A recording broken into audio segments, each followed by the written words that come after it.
Buenas, ¿cómo andan? Este programa se llama Otro Grupo de WhatsApp y es un experimento que estamos haciendo que tiene dos objetivos. Por un lado, sacarme las ganas de estar frente a un micrófono, de conversar, de mostrar mi punto de vista sobre los temas que considero más relevantes, más importantes. Y por otro lado, tener también la oportunidad de estar en contacto con ustedes, con la ciudadanía en general, y contarles cuál es mi actividad como diputado nacional, en el ámbito del Congreso de la Nación, por supuesto, pero también la actividad política que pueda ser relevante. Esta semana, sin lugar a dudas, lo que sigue llevándose la atención de todos es el tratamiento de la ley Bases, que fue aprobada con media sanción en diputados, seguramente lo recuerdan, y que hoy está en la Cámara de Senadores, donde se está discutiendo en las comisiones, ¿no? Sin lugar a dudas, dentro de la ley Bases, que medio que es un menjunje de que nos perdimos, qué cosa tiene adentro, qué cosas tiene afuera, el tema que quedó, ¿no?, como punta del iceberg, lo que emergió después de la discusión en diputados, tiene que ver con el régimen para las grandes inversiones, el RIGI o RIGI, como algunos le dicen, ¿no? Es interesante lo que pasa alrededor del RIGI. En un grupo de WhatsApp que yo tengo algunos amigos que cambiaron de opinión, que empezaron diciendo que era un régimen que necesitaba la Argentina para conseguir inversión extranjera directa, y luego, a medida que se fue discutiendo y que el tema se pudo ir desagregando, cuando cobró especificidad, empezó a empantanarse de alguna manera y empezaron a escucharse voces contrarias. ¿Por qué aparecen voces contrarias a un régimen de inversión de estas características? Bueno, lo dijo Massot, creo que esta semana en Radio Con Voz, hablando con Ernesto Tenenbaum y Reinaldo Siete Case. Parece por demás excesivo en las concesiones que hace a las empresas que pueden llegar a invertir más de 200 millones de dólares y establece criterios que no necesariamente son beneficiosos para la Argentina, ¿no?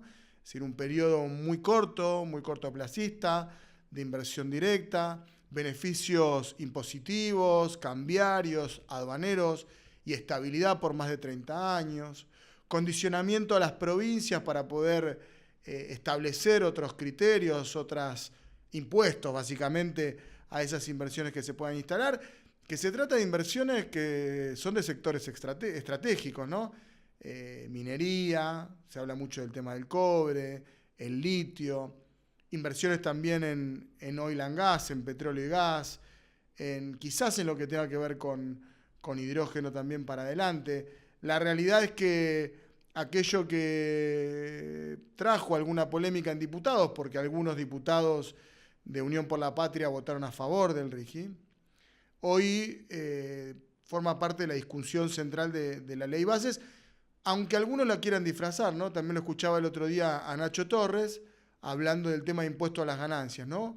A mí me da la sensación que eso es una especie de escudo para que pase el resto de las cosas, donde los gobernadores patagónicos se ponen firmes en contra del impuesto a las ganancias, porque en las provincias que tienen industria petrolera sobre todo, es una demanda que tiene muchísimos años y que ha tenido progresivamente distintas concesiones, incluso antes de que Massa quitara el impuesto a las ganancias a la cuarta categoría.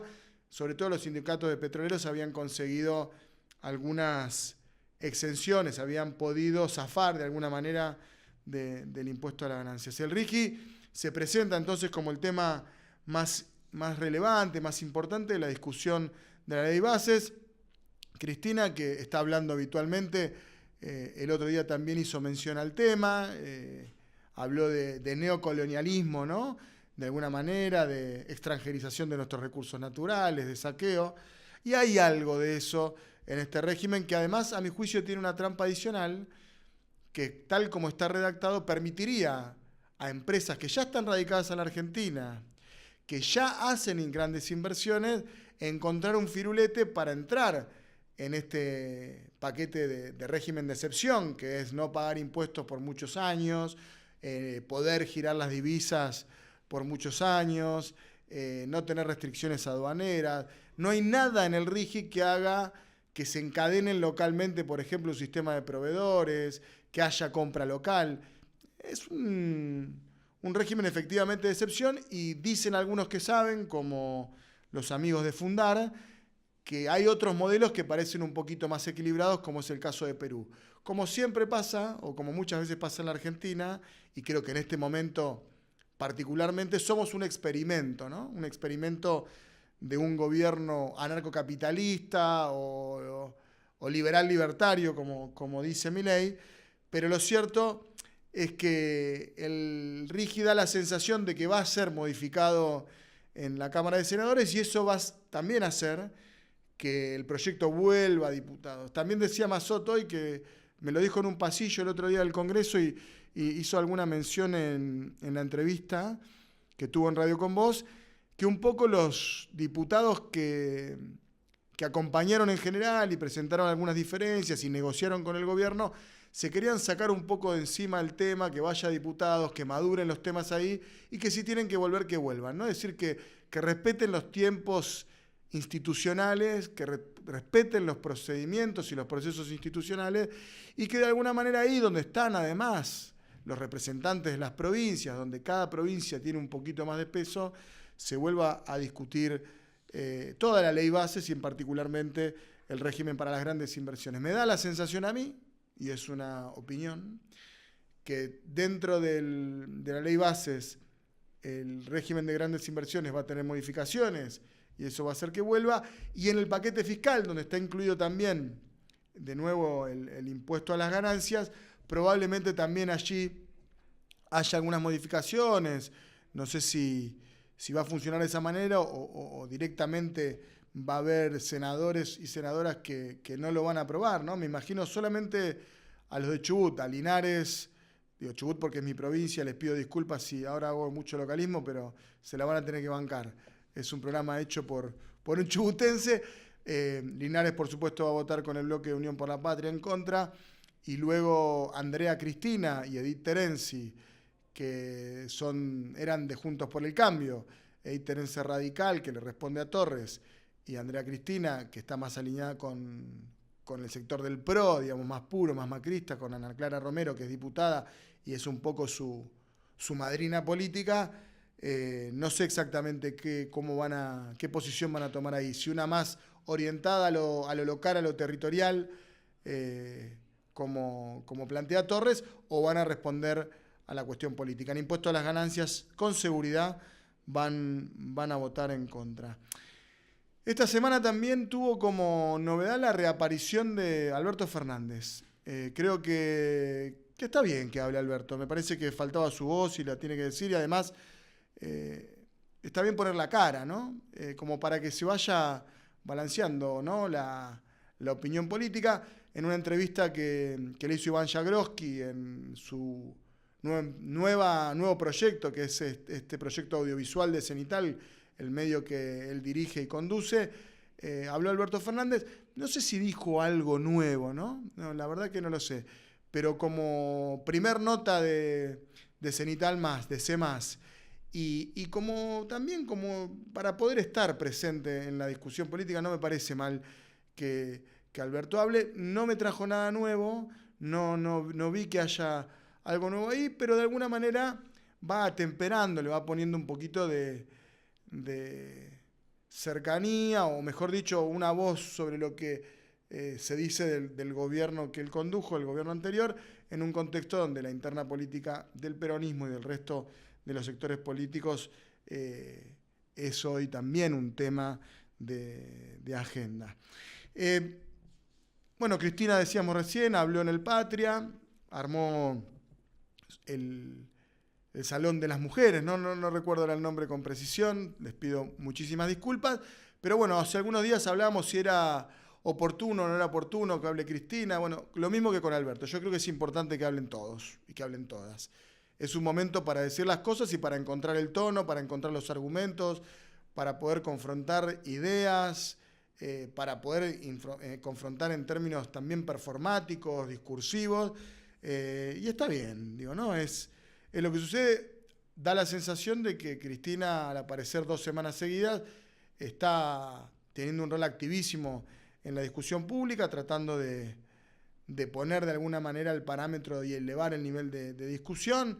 yo celebro siempre que esté presente, ¿no? Porque además, cuando no está, igual está, digamos, ¿no? Cristina tiene un poco algo de Maradona, digo, ¿no? Es algo que está presente, que su centralidad no puede evitarse. Incluso cuando se quiere correr, o cuando lo hizo en algún otro momento, su presencia siempre está, ¿no? No hay forma de que eso no ocurra y en la medida que me da la sensación a mí de que ella hable y lo haga en público, le ofrece más transparencia al escenario político.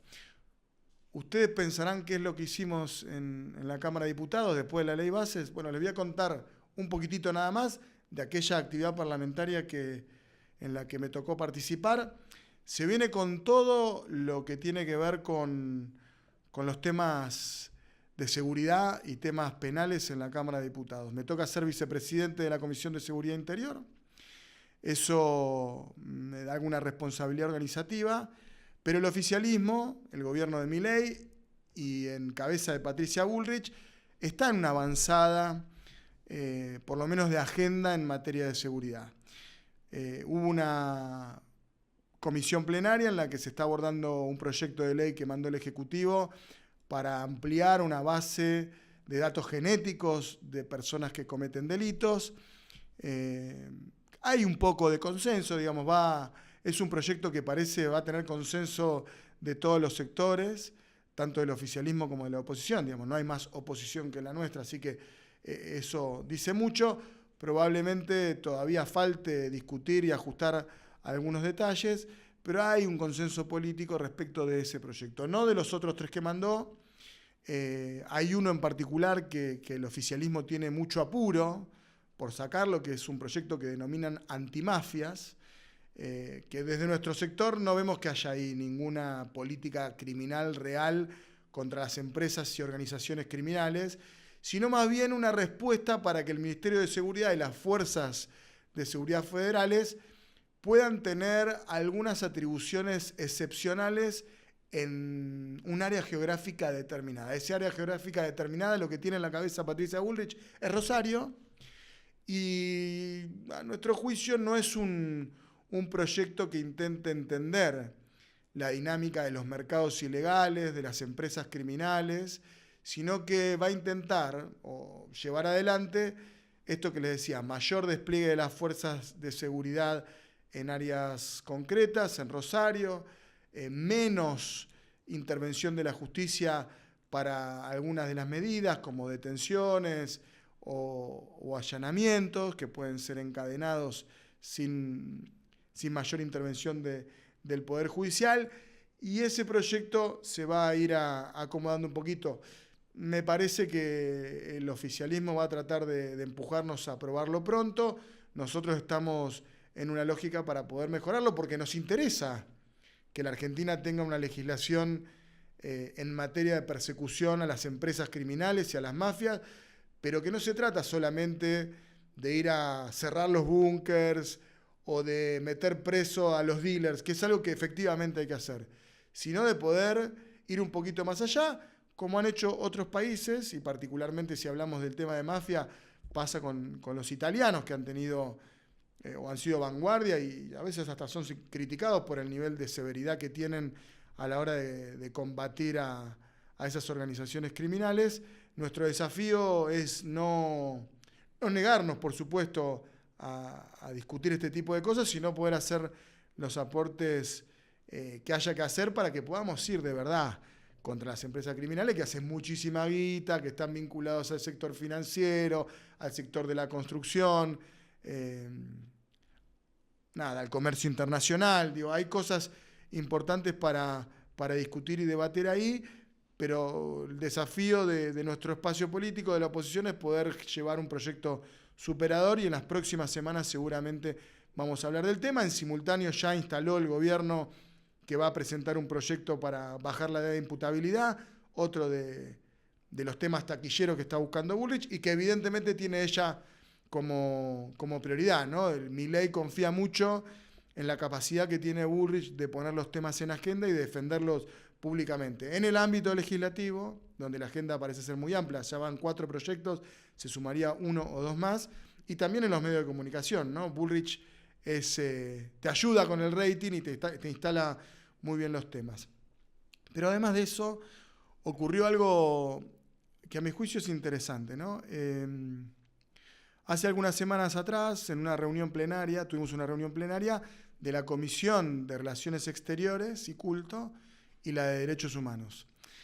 En esa sesión plenaria vinieron familiares de secuestrados desaparecidos argentinos el día 7 de octubre, llevados por la organización terrorista Hamás a la Franja de Gaza. Digo que ocurrió algo bueno porque en principio pudimos encontrar puntos de acuerdo con todos los sectores políticos en un tema que es polémico, ¿no? Y es raro que sea polémico, porque en vez de discutir lo que tenemos que discutir, que es que hay ciudadanos argentinos que están desaparecidos, que fueron secuestrados y que fueron asesinados en el marco de un conflicto que no tiene que ver estrictamente con nuestro país, sino que sucede a muchísimos kilómetros de aquí, donde una organización los secuestró y los mantiene desaparecidos en la Franja de Gaza. Atrás de esto siempre hay como una agenda, hay como una idea de que hay que una agenda compensatoria, hablar de conflicto árabe-israelí, de lo que pasa entre Israel y el pueblo palestino, lo que pasa entre Israel y Hamás, la intervención de Irán, el antisemitismo. Y la verdad que no. La verdad que no. La verdad que hay 9 ciudadanos argentinos que siguen secuestrados. Uno de ellos, Lior Rudaev, mientras que hacíamos ayer, después de esa reunión plenaria, además hubo un acto que hicimos ayer con autoridades de la Embajada de Israel y de la comunidad judía en la Argentina y de amigos y familiares de los secuestrados. Bueno, ayer, mientras que estábamos a punto de empezar el acto, nos llegó la noticia desde Israel que Lior había sido asesinado el mismo 7 de octubre y que sigue su cuerpo secuestrado en la Franja de Gaza. Digo, es importantísimo que nosotros mantengamos en agenda este tema. Es un tema que se lo comió la coyuntura, ¿no? Y como siempre nos tiene acostumbrados, y ahí los muchachos me ponen el comunicado oficial, lo pueden ver ahí a mi izquierda o a mi derecha, no sé cómo se ve esto en espejo, del gobierno argentino, que es una vergüenza, ¿no? Porque después de la noticia del fallecimiento, de la muerte de Lior Rudaev, el gobierno sale con algo que, para hacer política, que no se puede entender, confunde los temas y se pone a hablar de la relación del gobierno, las administraciones anteriores con las Fuerzas Armadas, diciendo que las Fuerzas Armadas argentinas van a defender a los argentinos estén donde estén. Bueno, les voy a decir las cosas como son. El gobierno anterior, la administración anterior, estableció contacto inmediatamente con los familiares de los argentinos secuestrados y esperamos, no lo sabemos porque el gobierno no ha venido a rendir cuentas, esto ha sido una tarea legislativa y que se ha puesto al hombro la diputada del PRO, Sabrina Genechet. No sabemos exactamente qué es lo que está haciendo el gobierno argentino para que se sean liberados los 9 argentinos que están hoy secuestrados en la Franja de Gaza. No lo sabemos.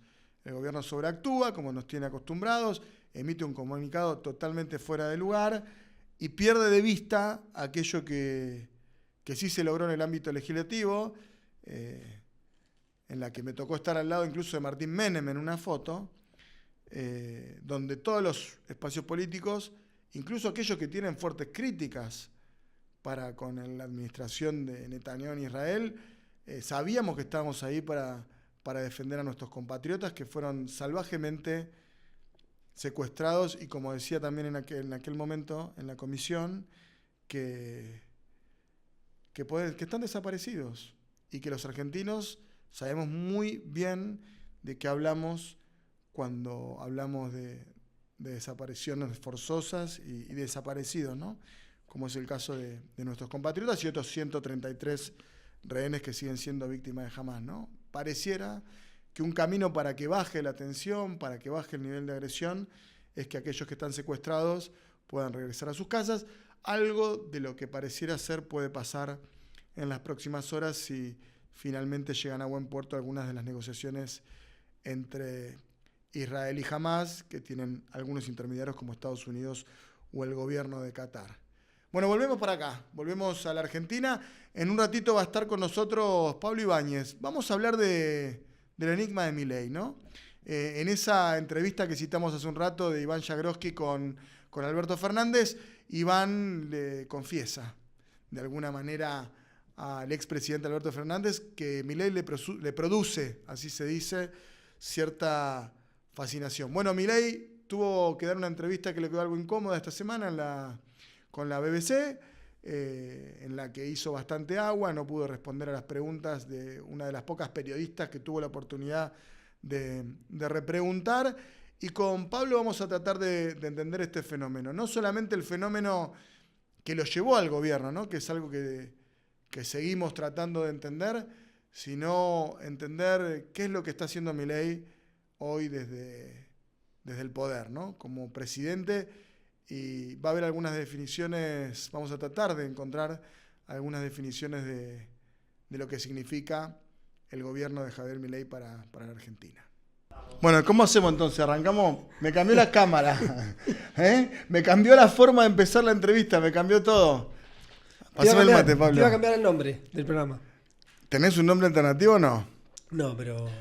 Bueno, ¿ya te ves mejor ahí? Sí, ya me veo mejor, me siento más cómodo. Me gusta que estemos los dos de negro, porque ya hacemos como si somos como adolescentes que se ponen de acuerdo cómo van a ir. Tengo una foto con mi hermano hecha por un fotógrafo que tenemos una remera igual, así, bastante buena. Somos como hermanos. Está muy bien. Sos un poco más delgado que yo, me da envidia eso. Tengo menos bíceps que vos también. Eso también, bueno, pero entrenás igual, entrenás. ¿Cómo andas, Pablo? Muy bien. ¿Bien? Sí. ¿Cómo te sentís en esta etapa, en tu rol de periodista, digamos? ¿Sentís una cosa de que estás en una coyuntura singular, nueva, algo que ya viviste? Totalmente. Creo que se nos junta los que hacemos periodismo y que somos un poco híbridos porque empezamos en el periodismo del diario de papel que cerraba a las 11 de la noche y al otro día se publicaba, premedios digitales, digamos, el convencional. Se junta ese fenómeno de la transición, de lo digital, del streameo, con un fenómeno político muy extraño. Yo creo que en construcción, todavía, cuyas reglas son muy inciertas en cuanto a cómo vincularse, a cuáles son el detrás de escena. Yo a veces suelo contar que es difícil, por ejemplo, saber cómo Milei tomó una decisión. Antes era como un insumo muy de nosotros decir, che, vos tomaste esta decisión, ¿con quién la tomaste? ¿Cómo fue? ¿Para qué? ¿Con qué objetivo? ¿En qué contexto? Bueno, sí, un racional de esa jugada. Pero ¿qué es lo que esconde ese racional? La hipótesis de que cada decisión tiene un porqué, un cómo, un quiénes y un para qué. Y Milei a veces te lleva a la sensación de que todo es espasmo. De que eso fue así porque fue así. El otro día, ayer, te escuchaba en Futurock con Julia Mengolini y vos decías, bueno, a los políticos les cuesta conocer a los funcionarios, ¿no? Como no saben con quién hablar, no saben quiénes son, no saben de dónde vienen, son todos nuevos. Los mismos funcionarios me da la sensación a veces que tampoco todavía están aprendiendo el rol. ¿A los periodistas les pasa lo mismo? Y pasa lo mismo. Son actores más conocidos, pero no tenés primero que también hay una peculiaridad que es la centralidad de Milei. Yo creo que se compara solo con la centralidad que tenía Cristina en la última etapa. Es un título eso, anotá, marcá y dale. Creo que, digo, en cuanto a qué importa que diga Milei, no importa tanto que dice Cordero, un funcionario de segundo orden o de tercer orden. Encima, eso se potencia por algo que pasaba también con Cristina, cuando el ecosistema de primer anillo no hablaba. Entonces, en un momento no hablaba Zanini, cuando era jefe de gabinete, Abal Medina tampoco hablaba. Entonces, era una única voz central. Con Milei ocurre exactamente lo mismo. Entonces, eso establece también mecanismos. Lo que pasa es que el peronismo, que siempre fue más caótico y donde daba la impresión, de hecho funcionaba así, que aún el tipo que era recién ingresado en un cargo muy menor en el ministerio estaba haciendo política, estaba jugando política, estaba especulando, estaba leyendo ese proceso. Todos con aspiraciones.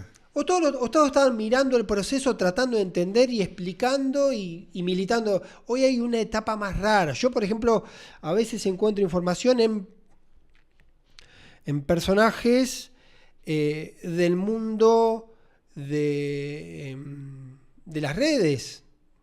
Por ejemplo, ¿a quién no importa, mirás?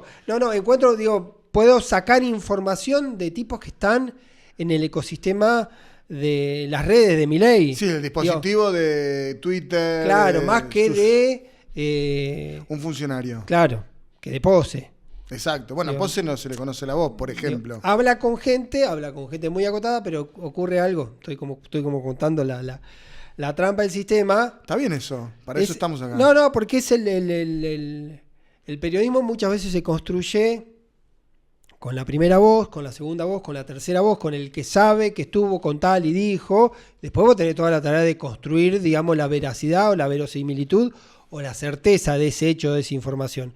Y esto es muy raro en ese aspecto. Porque a su vez, Milei habla mucho, habla solo de lo que quiere. Solo. En el 95% de los casos. Por eso es atípico que hable con Chiche Helblum o con la BBC. Sí.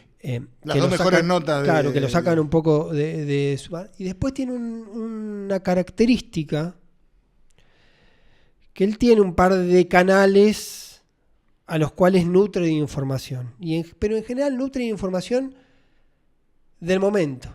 No nutre de información estratégica. Estructural. Nutre de información del momento. Dice, hubo problemas con los salarios... Majul sabe que lo va a sacar a Yacine del Ministerio de Trabajo, pero no hay una decisión estructural. Tenés que adivinar porque o no la pero hay. ¿Hay estrategia? Porque eso es más loco, ¿no? Ahí... Bueno, entonces vamos a esa. Esa es la pregunta. Vamos. Te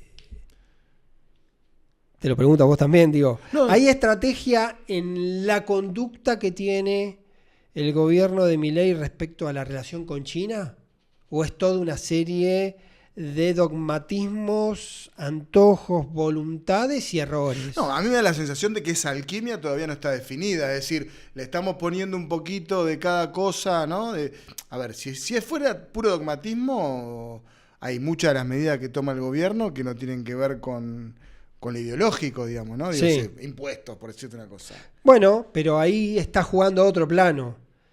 Imagínate vos que con China, también que tiene sus particularidades, el gobierno chino, pero una serie de errores muy menores, casi infantiles en algunos aspectos, que es reunirse sin sentido con la, sí, Taiwán. Con la representante comercial de Taiwán, que no es ni siquiera diplomática, nada en la Argentina, te genera un conflicto con alguien que no solo tenés un montón de negocios, sino que le tenés que devolver 5.000 millones de un swap. Digo, la dimensión de los hechos es insólita.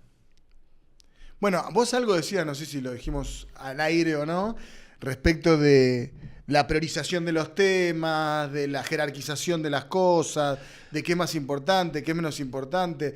A mí me da la sensación que todavía, y es parte de lo que te quiero preguntar, es ¿cómo lo ves a Milei? En el sentido, ¿viste cuando lo ves bien, lo ves mal, lo ves fuerte? ¿Cómo lo ves? Yo lo veo sumamente intuitivo y con mucha capacidad para percibir el momento histórico. Yo creo que él encontró un lugar, tiene siempre... Yo creo que tiene dos componentes. Un componente importante que es lo místico, el predestino. Sí. Y el predestino te lleva a otro lugar, que es un poco kamikaze, que no te importa lo que pase, porque es lo que tenés que hacer. Exacto. Eso es una fuerza interior que... Absoluta. Porque además es lo que le transmite bueno. a los que están enfrente, a los propios le transmite épica, y a los de enfrente le transmite pánico. Olvídate, pero si nosotros estamos... A ver, nosotros tenemos un sentimiento de sometimiento total. Total. Bueno. Total. Hablamos de Menem. Si vos decís, no, qué sé yo, a este pibe que no tiene experiencia, le falta.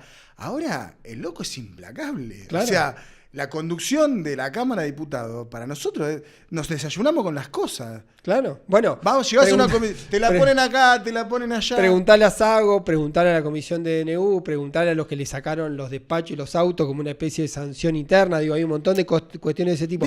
Pero hay una cosa... Cuando me dicen cuando me dicen que la justa con la casta, yo me siento ajustado. Literal.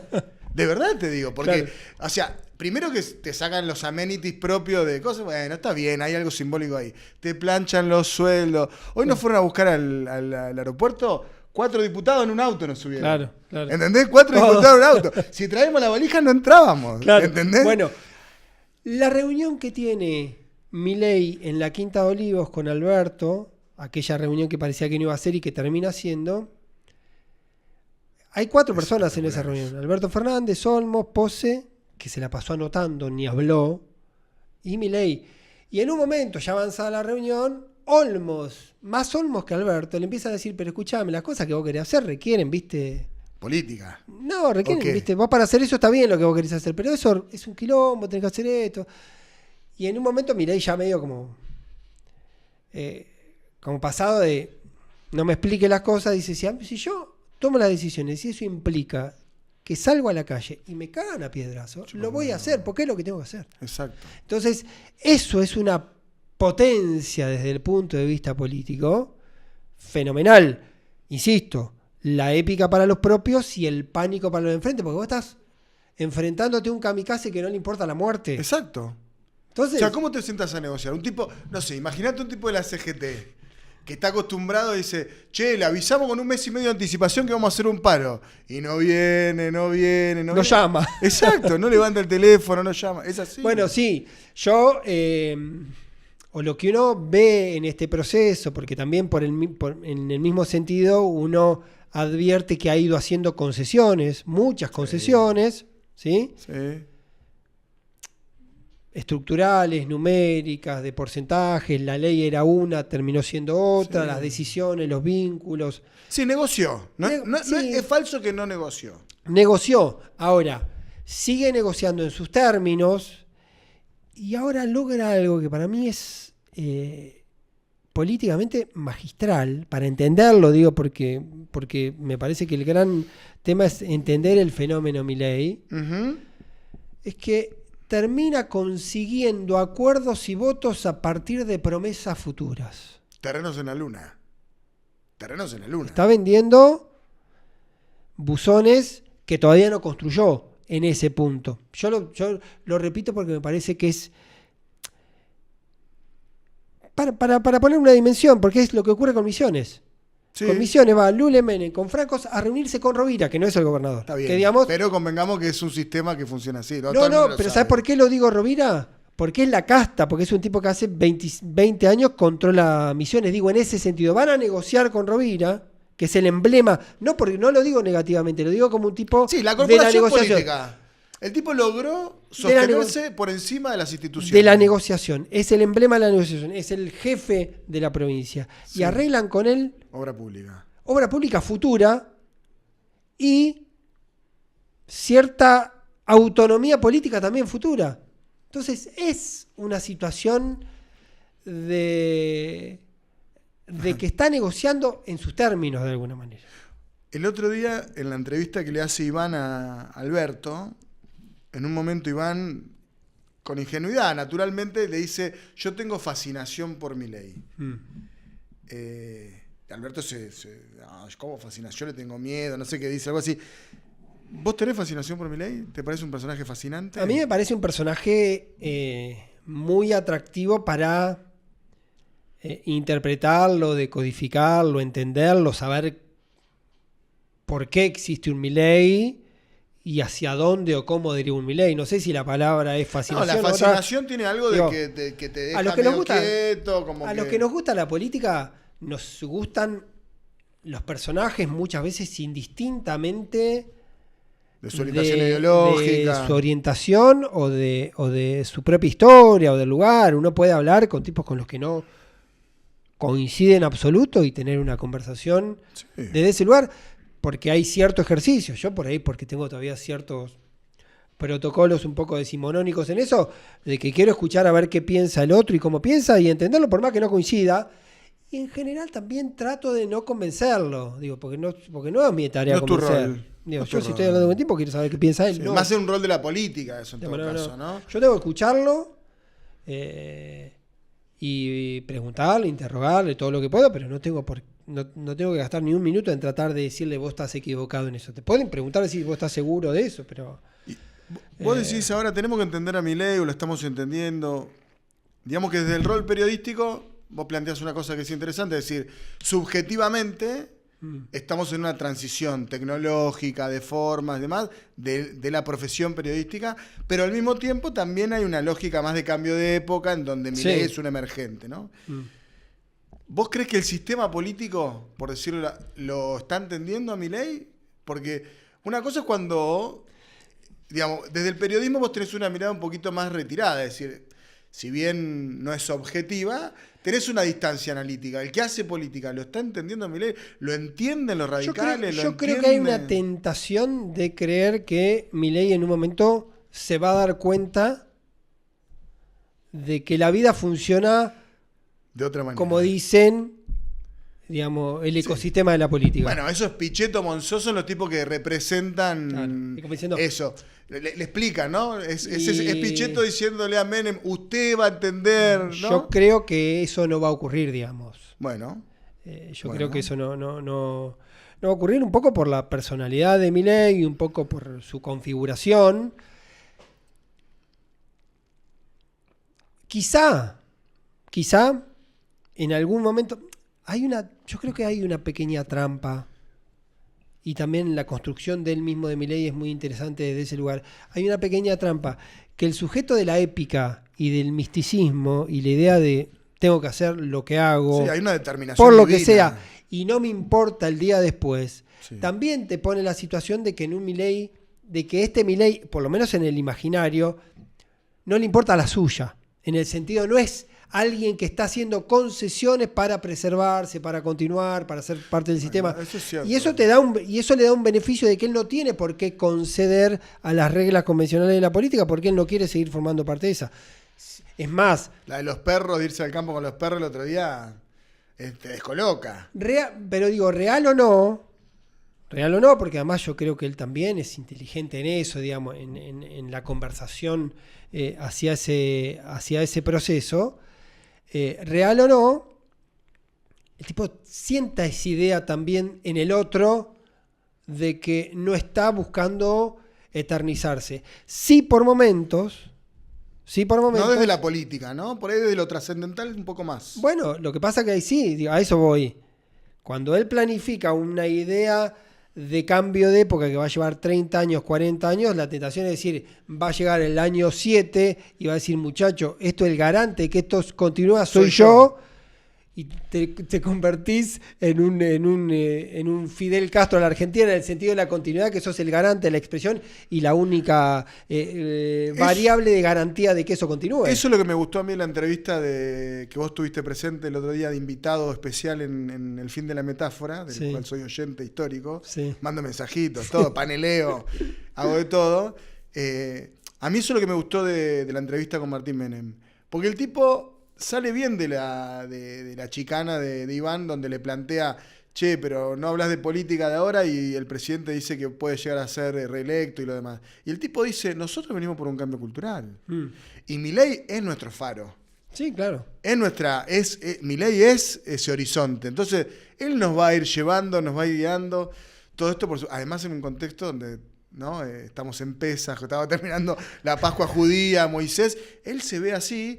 Y de algún modo, digamos, sus fieles, por decirlo, aunque no lo sientan internamente, adhieren, ¿no?, a ese credo. Yo creo que una serie de componentes, incluso desde el punto de vista personal, su condición de soltero, sin hijo, esa especie de cruzado con un fin superior, ¿no?, de orden que trascendental. Que uno tiende a pensar que lo trascendental es porque alguien se lo transmitió o porque en una mediación de Karina, Conan le dijo vas a hacer tal cosa. La fuerza también del cielo, ¿no? También puede haber una convicción absoluta de él y que busque un anclaje de ese orden, pero eso también lo pone muy liviano. Eso digo, me parece que el rasgo de él es la liviandad. Estoy totalmente de acuerdo, y te lo voy a completar de una manera. Si él tenía en algún momento algunos rasgos, digamos, de inestabilidad emocional, por decirlo de algún modo, no digo que no los tenga más, digo que están controlados, pero yo pongo el ejemplo de el debate previo al balotaje, el segundo con Massa, donde Massa lo ridiculiza y daba la sensación de que el tipo estaba... A mí, ya es un concepto que lo dije ya la última vez, pero digo, me da la sensación de que esa inestabilidad emocional él se la traslada a la sociedad y particularmente a la oposición política, de no saber qué hacer. Y el tipo está liviano. Que puede hacer cualquier cosa. Exacto, liviano como cuando Macri te decía que a las 7 de la tarde miraba Netflix y meditaba. Sí. Pero un poco más, porque a diferencia de lo de Macri, yo no veo... En Macri había algo que no era verosímil. Se notaban las manos, se notaban los hilos de los asesores. Milei es genuino. Vos sabés que yo con eso tengo un planteo que a Macri, lo repito porque no sé si es una reflexión, no es una certeza, pero digo, tiene un poco de certeza, pero digo, a Macri, Marcos Peña lo volvía más digerible para la sociedad. Sí, entre Durán Barba y Marcos Peña había... Digo, Marco, para sintetizar, pero el que estaba ahí era el que le daba, le decía, che, mirá, derechos humanos, al pedo te vas a meter ahí, recibí la estela, sacá un tuit, digamos, hacer cierta...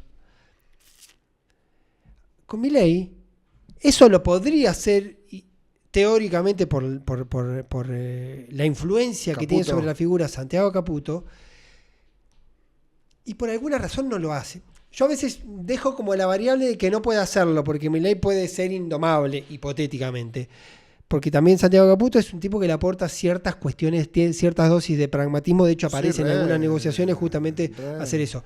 Pero también tiendo a creer... Viene de un esquema, digámoslo, de un equipo de trabajo donde él asesoraba a Milei y hay otros que asesoraban a otros candidatos. Total, sí, ¿no? Sí, Derek Hampton que hablaba con Patricia y sí, Patricia Aguado, la grilla, su usina de pensamiento. El grupo MOVE. Exacto. No, pero ¿qué digo en el sentido de Santiago? Como que Santiago Caputo me da la impresión que no lo quiere volver digerible a Milei. No. Porque el producto Milei, como es taquillero, le sirve por lo menos para este momento. Entonces hago ese matiz cuando uno entiende... Lo que vos decís me parece que acertadamente de la credibilidad. Encontré una palabra para no ser tan brutal. Para mí hay una magia con Milei adicional, que es la siguiente. Lo decíamos hace un rato. A Macri también lo votaron sectores fuera de sistema, o marginales. Pobres de extrema pobreza, o pobres... de extrema vulnerabilidad. A Milei ocurre lo mismo. Ahora, lo que sí me parece que puede haber, que no había con Macri, una identificación, porque en un punto Milei está fuera del sistema. Yo usaba una palabra más violenta, pero por ahí puede ser más gráfica, que es un marginal. Es un marginal que permite la empatía con otros marginales. Digamos que el peronismo entendió siempre esa marginalidad como un tema colectivo, decir, bueno, lo plebeyo, ¿no? Lo plebeyo al poder. Acá es lo roto. Lo subjetivamente, lo personalmente, lo que es eso, sin hijo, con quilombo, ¿no? Pero ese roto, que quizá tenía una cuestión aspiracional con Macri, pero Macri era lo contrario, tenía una mujer linda, una hijita perfecta, estaba ahí, olivos, una quintita de la cosas, huertita ¿entendés? Orgánica. Ahora el que está ahí es un personaje que con matices se siente más identificado. Y te voy a hacer un registro histórico que te voy a llevar a la parte... Yo milité en el peronismo juvenil universitario en los años 90. Me gusta esta salida del closet. No, pero lo tengo asumido y lo tengo... y una vez me ocurrió algo, había una reunión de, creo que era FUA, y aparecí, yo estaba en La Plata, facultad en ese momento Escuela de Periodismo, después Facultad de Periodismo, en la agrupación peronista Rodolfo Walsh, y vinieron pibes peronistas de todos lados, 20, 22 años, 24 años, qué sé yo. Y yo venía con una mirada muy crítica de Menem. Claro. Y me empecé a encontrar con pibes del interior, de mi misma edad, de mi misma formación, que no lo veían a Menem como lo veía yo. que tenían una especie de proyección, digamos, en Menem, que era uno de ellos que había llegado. Exacto. Uno del interior, un tipo plebeyo, había estado... Digamos, hay una historia de Menem que no es la de hegemónica, digamos, del AMBA, ¿no? Claro, entonces no era la mirada que yo tenía desde La Plata, diríamos hoy en esta discusión más progre de lo que significaba Menem en el sentido cultural y demás. Había otra mirada. Había otra mirada. Entonces yo lo aplico o lo replico en ese mismo plano. Que puede haber una identificación de algunos sectores extrasistema o aspiracionales del sistema que lo ven no solo desde lo conceptual y de lo político, sino desde la experiencia de vida a Milei como alguien que los representa y con el que tienen empatía. Bueno, ¿y cómo mastica eso la política, no? Porque vos decís, esta legitimidad que tiene Milei es una legitimidad que viene de afuera del sistema político, ¿no? Es decir, no de lo que quedó afuera en el sentido material estrictamente, sino de esta idea de otros manuales. Sí, otros manuales, algo con menos expectativa del futuro real, digamos, con algo de pesimismo. Yo soy de una generación, por ejemplo, que nos fue bien. Yo entré a la facultad en plena crisis del 2000 justamente, y rápidamente salimos, o sea, mis compañeros de la facultad fueron todos consiguieron laburo, claro. Sociales, UBA, ciencia política, funcionarios. Todos más o menos terminamos en el kirchnerismo, desde el progresismo hasta los dualdistas, que para mí eran mala palabra, digamos, no eran menemistas, eran peronistas de Dualde, pero para nosotros había como algo así. Somos de una generación que hasta hoy más o menos venimos con el camino de que sí tenemos una dinámica social ascendente, digamos, ¿no? Me parece que hay otras generaciones que no. Ahora, el sistema político, ¿cómo lo digiere? El otro día, en el marco de la ley Bases, en las discusiones, yo estoy en la última fila, entonces me toca estar en la fila, digamos, estoy cerca de Máximo Kirchner, entonces hay algo ahí que se junta ahí la gente a charlar un poquito de ese lado, la idea de que la derrota había sido política y no electoral, y que en el 2015 el peronismo había perdido con Macri, pero había sido una derrota electoral, no una derrota política. En el sentido de que no es que perdimos por las reglas, perdimos sistémicamente, perdimos culturalmente, perdimos porque no la vimos. Había una cosa. ¿Vos ves que la política está procesando algo de esa manera? ¿O insistís con esta idea de que le vamos a enseñar a Milei lo que es hacer? No, hay como una... Porque además la idea del fin de una etapa es la idea del fin de los que expresan esa etapa. Digamos, si los que expresan esa etapa no necesariamente son los que están en la primera fila, también puede ser el cambio de reglas, también es el cambio de los personajes, el cambio de los actores, y en muchos planos puede ser el cambio de los actores. Okay, hay que cambiar la melodía, hay que cambiar los intérpretes, hay que hacer covers. Yo creo que es muy difícil melodía con nuevos intérpretes, nuevas melodías con viejos intérpretes. Yo creo que es como poco... Es como... Mejor si tocas un cover, pero con nuevos pibes. Yo creo que sí, que es como, digamos, iba a dar vamos a hacer de beats, ¿no? No, iba a hacer ejemplos odiosos, pero digo... Lo que pasa es que ir a ver a uno que hace Sabina en un canto bar me vuelve... Bueno, no me justamente yo iba a decir Sabina. Yo iba a decir Sabina, digo, Sabina... Se te cayó el DNI. Un disco de ahora de Sabina, del Sabina de siempre, no te va a producir lo que te producían los primeros Sabinas. No. A eso me refiero. Entonces... Es siempre... Y si vas a la costa y te vas a un bar y hay un tipo haciendo Sabina, la cantás. Y si Sabina te sale haciendo un trapeo, no va. No. Entonces es el viejo... Entonces no son las nuevas canciones de los viejos intérpretes, son nuevos intérpretes. Pueden ser canciones remixadas o no, pero tiene que haber algo. Yo creo que inevitablemente, además, estamos en un ciclo de la imagen, del lenguaje, de la conversación.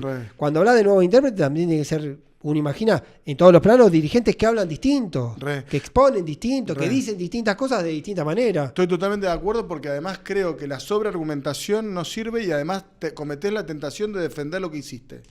Es decir, cuando vos vas en términos argumentales contra, vamos a suponer, la reforma laboral, ¿no? Es decir... Finalmente da la sensación de que estás defendiendo un status quo anterior. Bueno, es la trampa que tienen en general los movimientos de los progresismos Sí, pero sumale a eso la rigidez del sindicalismo, sumale a eso la rigidez incluso del estadio del peronismo. Hay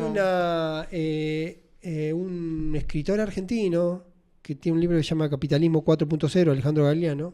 No lo conozco. Y se detiene en un aspecto donde él habla de la militancia ecológica. Ajá. Y él dice la dificultad de la militancia ecológica, porque la militancia ecológica es pedirle al otro que haga un esfuerzo para que todo no funcione tan mal, no para que funcione bien, sino para que el calentamiento global, en vez de explotar en el 2060, explote en el 2085. Es decir, es una militancia... ¿Te entiendo? De mucho esfuerzo con un premio muy relativo, porque es un premio poco atractivo. Mientras tanto, las derechas en general tienen... Avancemos, el cambio climático no existe, crezcamos, que la economía crezca hasta el infinito, que se consuman todos los recursos naturales, porque el crecimiento es así. Progreso con culpa es lo otro, ¿no? Lo otro es como decir, che, ¿me voy a ir en avión o me voy en bicicleta? Digamos, ¿cuál es el atractivo? Digamos, yo no me voy en bicicleta, tardo 18 horas, es una metáfora muy tonta, pero digo, el esfuerzo... Te entiendo. Tiene un premio muy, muy escaso. Ocurre lo mismo con la política, porque vos estás defendiendo en muchos aspectos el status quo, te volvés conservador, en ese sentido, y es la trampa. Por eso el encanto de las derechas tiene que ver con esto, porque te ofrecen una variable distinta. Bueno, ahí vos me decías recién, ¿no? Nuevas formas de decir, nuevas caras, para decirlo más simple, ¿no? Sí. Es una discusión que yo escucho. De que hago política, me acuerdo que los dirigentes que iban siempre primeros en la lista decían, che, tenemos que renovar las caras. Sí. Y se iban poniendo la más vieja es el trasvasamiento generacional. Exacto. Pero de algún modo hay como hay una aceleración, digamos, de la renovación generacional. Yo lo veo en Chubut, ponele, ¿no? Sí. Nacho Torres... jubila rápidamente un montón de dentro de su espacio político y de frente, porque son 35 años, un pibe que tiene más futuro que pasado. De golpe, los que éramos los pibes quedamos viejos, porque ya somos más viejos que él. ¿Cómo ves que está resolviendo eso, por lo menos el peronismo, ¿no? Es decir, esta lógica donde se están discutiendo los liderazgos y cuesta, ¿no? Porque vamos a decirlo concreto, una avanzada de alguna manera del sector de Kicillof para buscar... yo no sería tan drástico en pensar en que lo que busca es despegarse. Yo creo que lo que busca es dar un paso adelante, ¿no? Pienso que eso... ¿Vos ves que ahí hay algo posible de lo nuevo o es un perro que se muerde la cola, esa lógica? En el caso particular de Kicillof tiene la ventaja y la dificultad de ser gobernador, digamos. Entonces, cualquier posibilidad de proyección está atado a su gestión como gobernador. Uh-huh. Es muy difícil imaginar otro escenario y por eso yo creo que en su cabeza el 97% del tiempo es ser gobernador y atravesar este tiempo, y el otro es darle lugar a los que le plantean razonablemente en su entorno, che, la discusión hay que empezarla a dar ahora porque esto lleva sus tiempos, hay cierta cuestión biológica y temporal de las discusiones políticas también. Hay una figura que Massa la suele decir a sus amigos, que es que en la política aplican las reglas de la física. Cuando hay un vacío, alguien lo llena. Y me parece que también está en ese fenómeno. Hubo una sensación de vacío, de parálisis, de tiempo, y aparecieron un montón. Y en ese montón es la reaparición de Cristina. Eso te iba a decir. Y la visibilidad o la ultravisibilidad de Moreno. Y grabó con un foco distinto. Y yo creo que en ese forcejeo de Somos Nosotros también están los que lo empujan a Axel a decir: tenés que formar parte. Sí, si no está, va a estar Moreno, si no va a estar Grabois, si no va a estar Cristina, ¿no? Sí, ese es el planteo. Creo que esa es, y es una encerrona también. ¿Y vos decís que Massa eso lo ve con distancia? ¿Te escuché decir? No, Massa lo plantea en esos términos como diciendo, cuando él administra los tiempos, cuando le piden, che, aparecé. Lo piden los propios de él, ¿eh? Los propios, por eso, los propios se le dice... No hay nadie, o sea, los todavía propios... no, y cuando le explica, no, pero si vos no salís, aparecen, bueno, es la lógica esa, porque tiene que haber una voz. Bueno, de algún modo él llegó así a la candidatura. a pesar de que jugó, no, porque quiso ser ministro de Economía, qué sé yo, pero jugó muy al límite, 24 horas antes. Sí, yo creo que había como cierta... Vos decís que ya lo tenía. Yo creo que había cierta convicción de que era por ahí. Y que él se hizo desear. ¿Cómo llega ahí? El contexto, el marco de que no haya un candidato de Alberto. Después, incluso, vos te acordás que el día ese, cuando se resuelve en el Senado, va a Grabois y se reúne con Cristina, y medio que estaba como esa idea de que Cristina le dice a Grabois seguí como candidato para que haya para validar ese sistema. Había un contexto. Sí, que además Grabois dijo, no voy a ser candidato si es Guado. Claro. Me acuerdo. Y es... Sí, nosotros estamos ahí buscando nuestro lugar en Chubut. Claro, pero había un proceso ahí que me parece que no fue... Te voy a pasar la facturita que me dijiste que no iba a ser candidato. No te acordás, pero no importa. ¿Que no iba a ser candidato quién? Yo, que no iba a ser candidato. Pero no importa, no te acordás. Pásame la factura, pero no me acuerdo. No pasa nada. Me acordé porque justo fue la anécdota, porque en ese momento yo me acuerdo que hablo con Guado por teléfono, y me dice, lo tuyo está seguro, pero lo mío no, me dice. Digo, ¿cómo que no?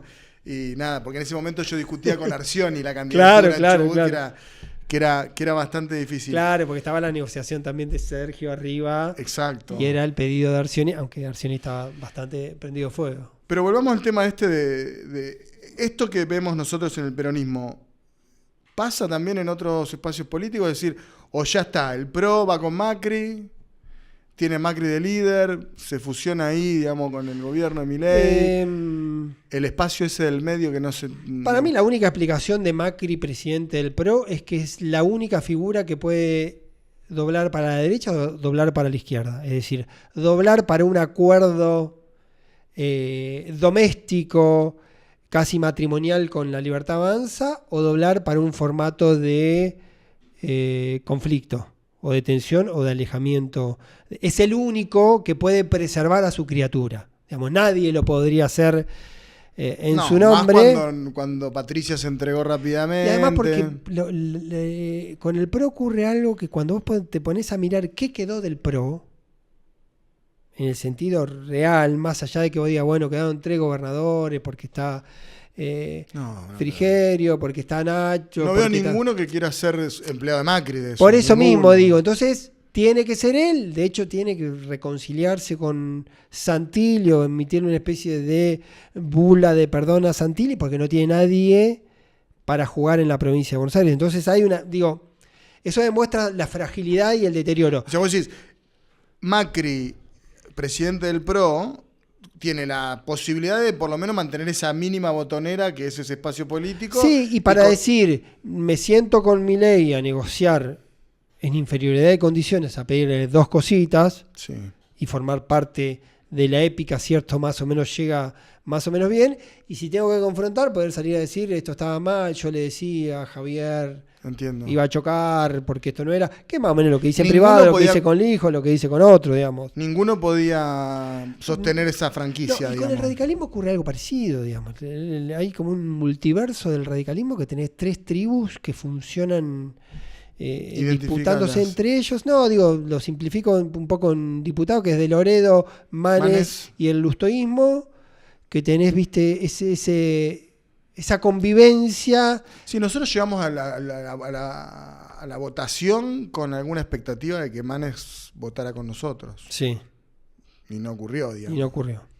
Bueno, digo que en las lógicas internas juegan esas variables que no sabes cómo se van a ordenar.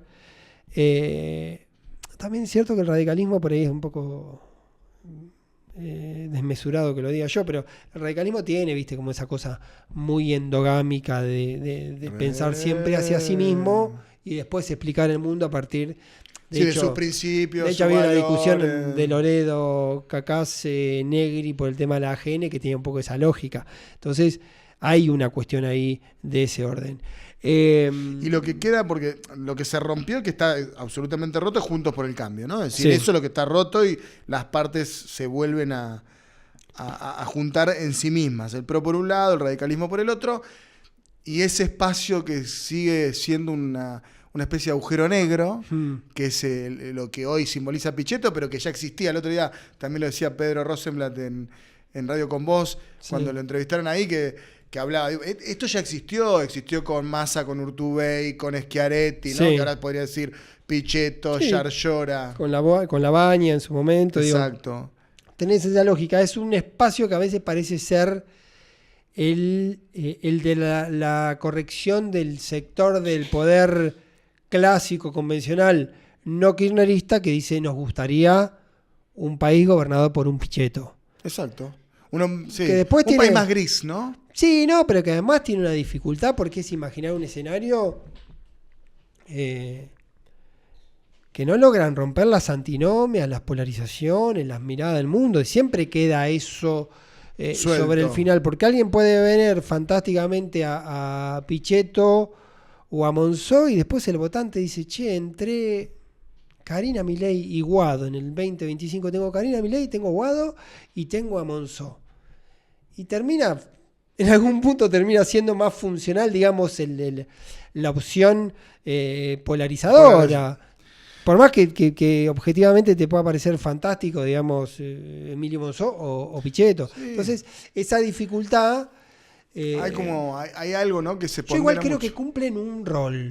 Yo creo que cumplen un rol. Cumplen un rol porque es como decir que hay algo más y aunque después electoralmente no reditúe, pone en la conversación otras opciones. Si no estarías en un negro-blanco absoluto. Y alguien tiene que aparecer a decir, muchacho, existen los grises o existe el cuadriculado donde se puede más o menos pivotear. Bueno, digamos que eso lo hizo Pichetto hasta que decidió ser candidato a vicepresidente, digamos, ¿no? Los 4 años de Macri, sí, Pichetto bueno, y en un momento cuando había que jugar y vio que eso no se abría paso, digamos, no se abría el Mar Rojo, termina de ese lado. Quiero decir que más, por eso pongo dos planos entre...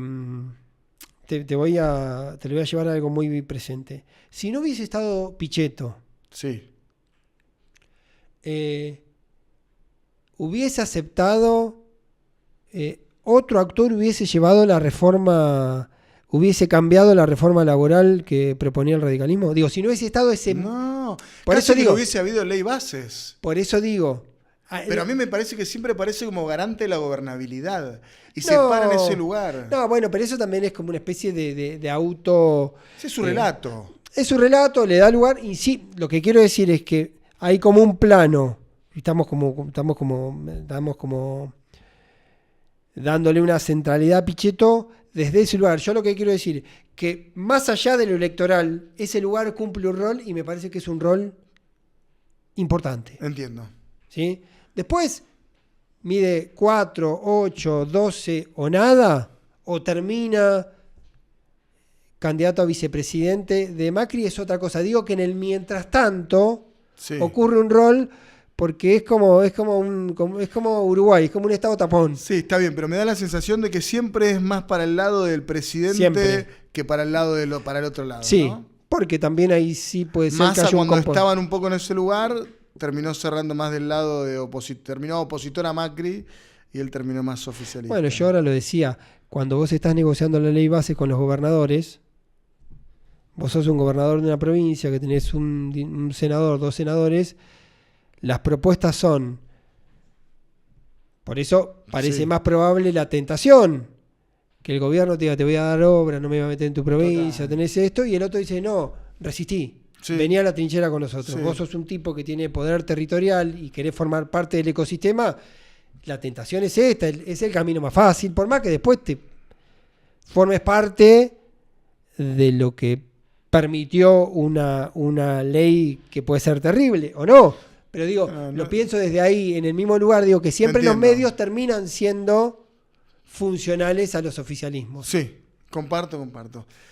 Bueno, creo que cumplimos con la tarea hoy. No sé cómo estamos de tiempo, me dice que estamos recontra jugados, ya está. Pablo, gracias. Te leemos en Cenital, te escuchamos en Futurock y a la mañana, si tenemos tiempo, te vemos con Georgina Barbaroso en Telefe. Sí, muy, muy interesante en Telefe, sí. Los viernes. Che, gracias por haber estado en otro grupo de WhatsApp. Te vamos a ir mandando cosas. Si aceptás la invitación, te vamos mandando cosas a tu teléfono. Muy lindo. Bueno, gracias, querido.